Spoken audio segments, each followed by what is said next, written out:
Yes, I have definitely been repping Mr. Soap and Clay's company recently, and that's because I got new swag. It's very cool. Every once in a while, he'll just come home with new shirts, and I'm like, hey, new shirts, love this. And so I wear them. And then I realize that I have to get on camera every day. And so the days that I'm wearing them, it's like, this is not sponsored, but there it is, all the same. So yeah, I'm doing it again. I dig these shirts. This is some of my most favorite outfits. Anyway, that's all I really had to say to you today. I mean, we're obviously doing a soap. It's a cool soap, and it's a different spin on yesterday's pour with different scents and colors and things. And I will tell you more about all of those soapy things in just a minute. But before I do, hello, I am Mrs. Soap and Clay. Let's make stuff.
How's it going, Sudsers? Welcome back to the channel. You are at Soap and Clay, where we make all the soapy things, and you are here for day 282 of 365 days of soap, and today we are doing the second of 4 of the Lavender line, also for the summer line.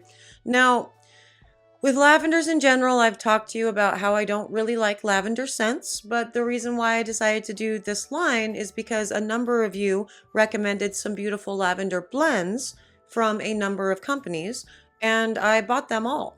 And so it's time to use them in soap. So it's a bit of a blind use for all of these fragrances because I haven't soaped with them before, but also it's kind of fun to put lavender in the line and then make it unexpected, because that's really what these blends have been. They've been very unexpected. You're not getting the immediate, very kind of almost camphorous lavender scent with all of these. You're getting beautiful dry downs and all the jazz. So I wanted to play with the actual designs of these too and make them not on the nose lavender with like your greens and your purples and all the things.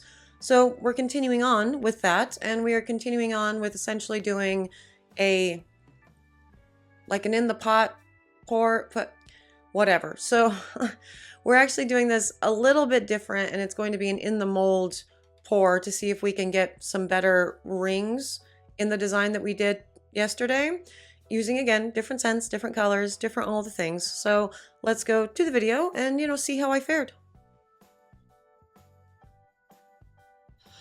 Okay, so first up for the colors, we've got wildly different colors today, guys. We've got Spicy Tomato, we've got Tall, Dark, and Handsome, and we have 3 Olive Martini, all from Mad Micah's. For the scent today, Cedar, Musk, and Lavender from Midwest Fragrance, and Oil Blend, exactly the same as yesterday's Oil Blend, which I also did not tell you, because today is not a recipe day.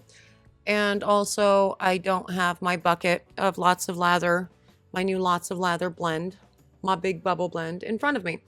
So we're going to be doing things a little bit differently today. It is going to still be like the laminated, like faux funnel technique.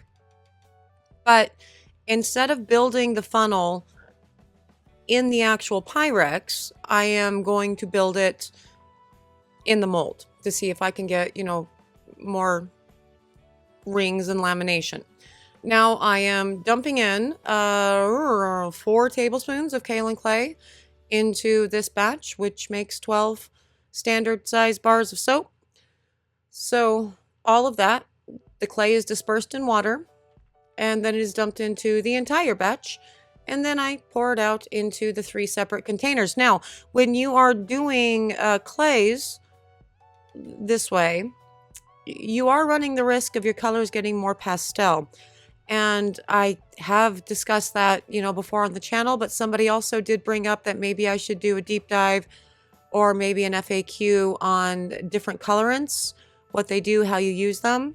And so look for that in the next week or so, actually, because I've got a ton of stamping footage that I can essentially use while we talk about all things colorants. So, but for these purposes, if you want to make sure that your color is actually true to what the supplier said it's going to do, the clay is going to impact that. So don't use it if you want the exact color. For me, I would rather have the clay and all the benefits of the clay in the soap than the beautiful, bold, bright, vibrant color. So there's that. This all was split equally in 3 parts. And, well, I mean, I eyeballed it, but looks pretty equal. And then the scent will also be split equally. Eyeballing it. But it'll be equal throughout the rest of it too. And then we're going to move on to the pour, which, as I said, is going to be in the mold itself today. So that will be, fun, because it's actually really very fulfilling watching a faux funnel get poured into the mold, because it's pretty. And also I'm hoping my batter is thicker this time so it actually works.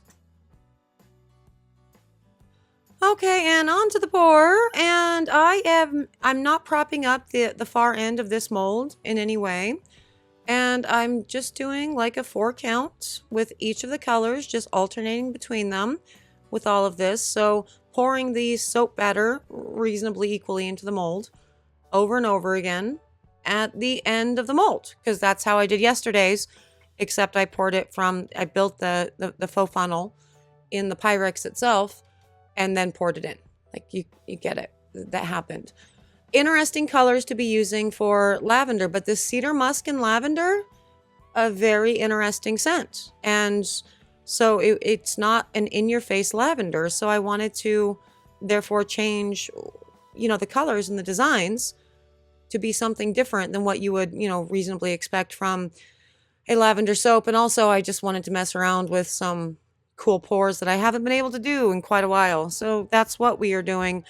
Also, if you guys are hearing weird notifications and stuff around this, I super apologize. I am, as some of you may know, I have been obsessively connected to the Depp Heard trial for the last 6-7 weeks. And today was, the final day of evidence being introduced before closing arguments. And I've been at doctor's appointments literally all day, which seems to be a weekly occurrence for me at this point. I spend too much time at the doctor's office these days. And as a result, though, I have some days where I need to catch up on the trial.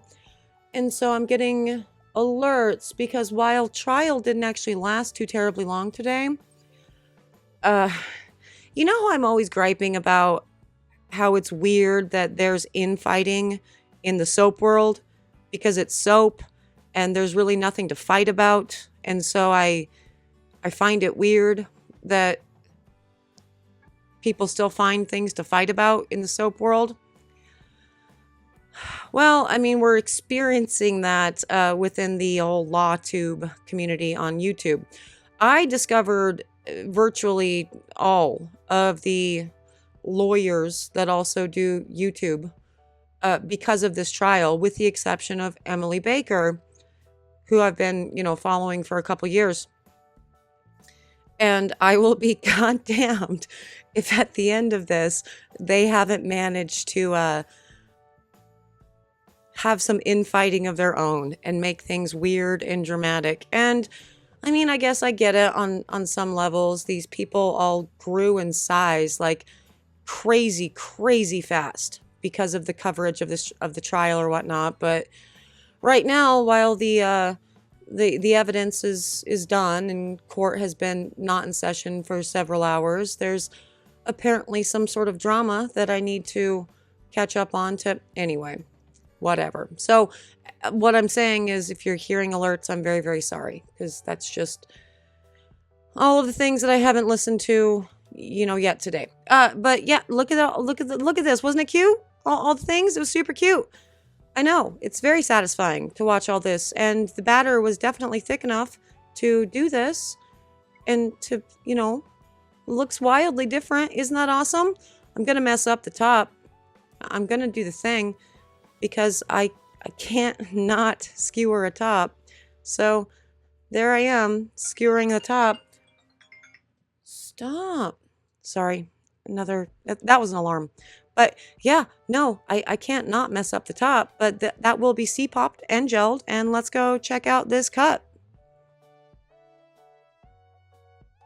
Okay, so on to the cut of this, and like I said, it was C-popped, it was gelled, and it's a nice shiny top.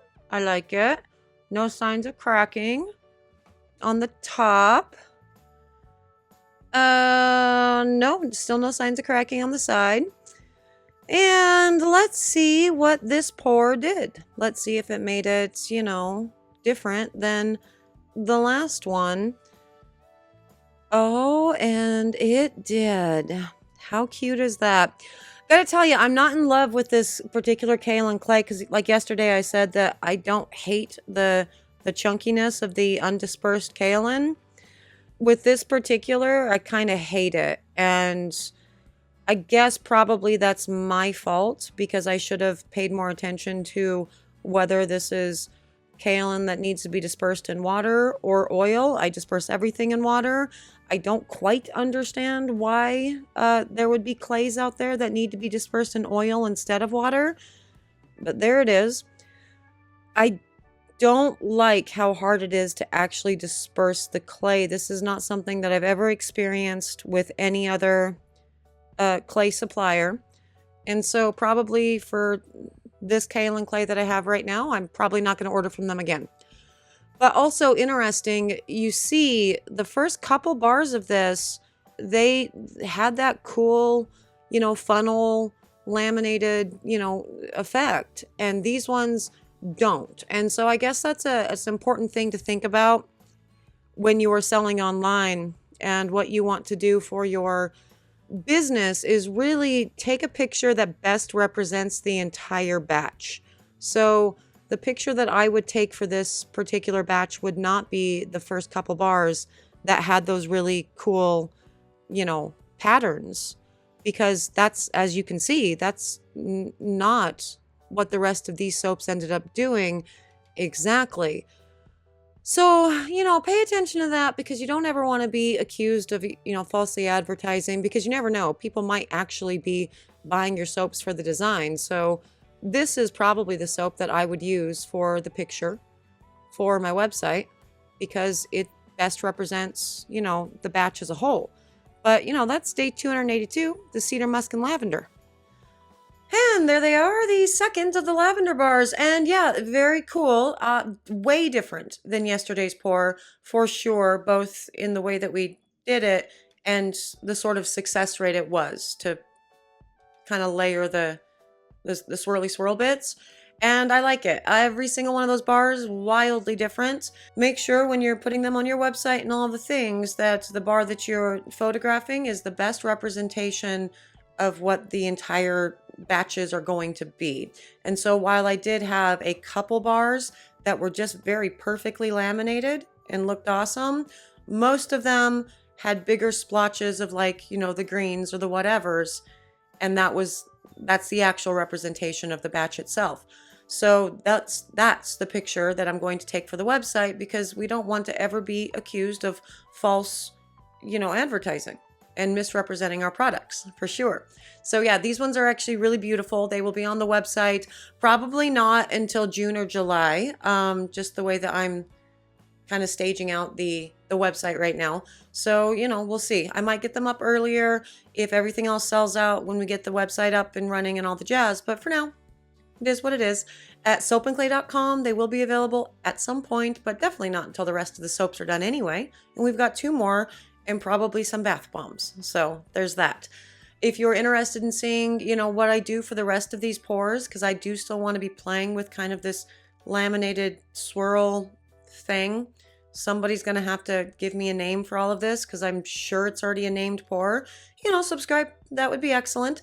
For those of you who have subscribed, you are the Sudsers and you are excellent. And I hope you guys are having an amazing day today. I appreciate you for having joined me today, and I'm out of here. But I will see you guys all again tomorrow for another round of soapy fun.